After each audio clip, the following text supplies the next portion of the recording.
بسم اللہ الرحمن الرحیم۔ پیام لے کے جو آئے صبا مدینے سے، مریض عشق کی لائی دوا مدینے سے۔ بسم اللہ الرحمن الرحیم۔ لک الحمد یا اللہ والصلاة والسلام علیک یا رسول اللہ وعلی آلک واصحابک یا حبیب اللہ۔ السلام علیکم ناظرین، فہم دین کی 21ویں قسط کے ساتھ آپ کا میزبان محمد علی رضوی حاضر ہے۔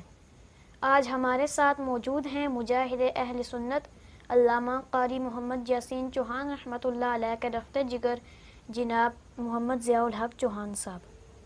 آپ کی خدمت میں گزارش کروں گا کہ قرآن اور رمضان کے تعلق کے حوالے سے ہماری رہنمائی فرمائیں۔ بسم اللہ الرحمن الرحیم۔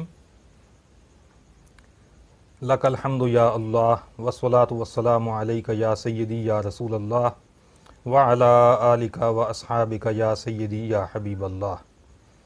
رمضان المبارک اور قرآن مجید کے درمیان بہت سارا گہرا تعلق ہے،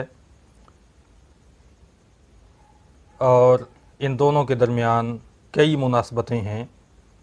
آج ہم اختصار کے ساتھ 3 مناسبتیں آپ کے سامنے ذکر کریں گے۔ سب سے پہلی بات یہ ہے کہ قرآن مجید میں اللہ رب العزت نے ارشاد فرمایا، شہر رمضان الذی انزل فیہ القرآن۔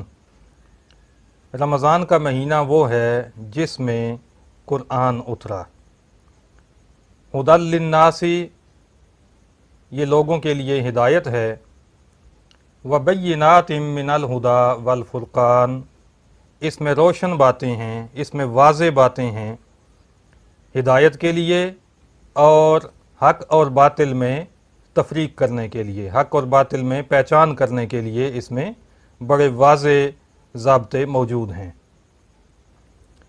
دوسرے مقام پر ارشاد ربانی ہے، انا انزلناہ فی لیلۃ القدر، بے شک ہم نے اسے یعنی قرآن مجید کو اتارا ہے لیلۃ القدر میں، قدر والی عزت والی رات میں، اور یہ رات رمضان المبارک میں آخری عشرے میں آتی ہے۔ تو رمضان المبارک وہ مقدس مہینہ ہے جس میں قرآن مجید لوح محفوظ سے آسمان دنیا پر نازل ہوا۔ تو یہ ان دونوں کا پہلا تعلق ہے یا پہلی مناسبت ہے۔ دوسری مناسبت تقوی کے حوالے سے ہے۔ ارشاد ربانی ہے، یا ایھا الذین آمنوا کتب علیکم الصیام، اے ایمان والو تم پر روزے فرض کیے گئے، کما کتب علی الذین من قبلکم، جس طرح تم سے پہلے لوگوں پر فرض کیے گئے تھے، لعلکم تتقون، تاکہ تم تقوی اختیار کرو۔ تو رمضان المبارک کے دنوں میں روزہ رکھا جاتا ہے تاکہ تقوی حاصل ہو، اور رمضان المبارک کی راتوں میں تراویح کی نماز میں قرآن مجید کی تلاوت کی جاتی ہے۔ قرآن مجید کے حوالے سے اللہ رب العزت نے اپنے پاک کلام میں خود ارشاد فرمایا، ذالک الکتاب لا ریب فیہ، وہ بلند رتبہ کتاب کوئی شک کی جگہ نہیں، ھدی للمتقین، یہ تقوی والوں کے لیے ہدایت ہے۔ تو رمضان اور قرآن کا دوسرا رشتہ ہمیں یہاں سے یہ سمجھ آیا کہ رمضان المبارک روزہ کے ذریعے ہمیں متقی بنانا چاہتا ہے، اور قرآن وہ مقدس کتاب ہے جو تقوی اختیار کرنے والوں کی ہدایت کا باعث بنتی ہے اور ان کو ہدایت دیتی ہے۔ ایک تیسری نسبت ہے قرآن مجید اور رمضان المبارک کے درمیان۔ نبی کریم صلی اللہ تعالیٰ علیہ وآلہ وسلم نے ارشاد فرمایا، اور یہ آپ کا ارشاد مبارک مسند امام احمد بن حنبل میں ہے، بیہقی میں ہے، اور مستدرک حاکم میں ہے، دیگر کتب میں بھی موجود ہے۔ حضرت عبداللہ بن عمرو رضی اللہ تعالی عنہما راوی ہیں، آپ فرماتے ہیں کہ جان کائنات صلی اللہ علیہ وسلم نے ارشاد فرمایا الصیام والقرآن یشفعان للعبد یوم القیامہ، روزہ اور قرآن یہ دونوں شفاعت کریں گے بندے کی قیامت کے دن۔ یقول الصیام، روزہ عرض کرے گا اے ربی، اے میرے رب، منعتہ الطعام والشہوات بالنہار، میں نے دن کے اوقات میں اس بندے کو روک کر رکھا ہے کھانے پینے سے اور شہوات سے، خواہشات نفسانی سے، فشفعنی فیہ، پس تو اس کے معاملے میں میری شفاعت کو قبول فرما۔ اور قرآن مجید یوں عرض کرے گا منعتہ النوم باللیل، اے اللہ رمضان کی راتوں میں نے اسے سونے سے روکے رکھا، اس کو نیند سے دور رکھا، فشفعنی فیہ، پس اس کے حق میں میری شفاعت کو قبول فرما۔ تو آقا صلی اللہ علیہ وسلم ارشاد فرماتے ہیں فیشفعان، پس ان دونوں کی شفاعت قبول کر لی جائے گی۔ تو یہ تیسری نسبت ہے رمضان اور قرآن میں کہ یہ دونوں مسلمانوں کی شفاعت کریں گے۔ قرآن اور رمضان کے اس تعلق کے تناظر میں ایک مسلمان کی کیا ذمہ داری بنتی ہے؟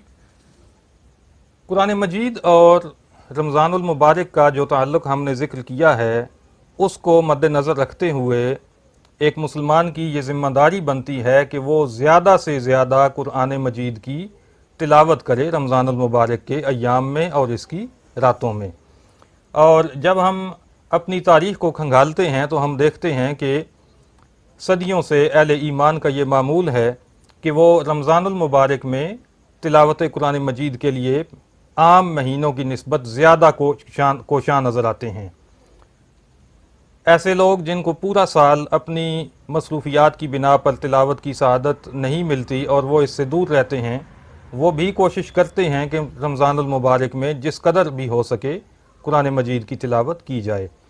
آقا کریم صلی اللہ تعالیٰ علیہ وآلہ وسلم پر جب قرآن مجید نازل ہو رہا تھا تو اس وقت حضرت جبریل امین رمضان المبارک میں تشریف لاتے تھے، حاضر ہوتے تھے آپ کی بارگاہ عالیہ میں، اور آقا صلی اللہ علیہ وسلم اور حضرت جبریل امین مل کر جتنا قرآن مجید نازل ہو چکا ہوتا تھا اس کا دور کیا کرتے تھے۔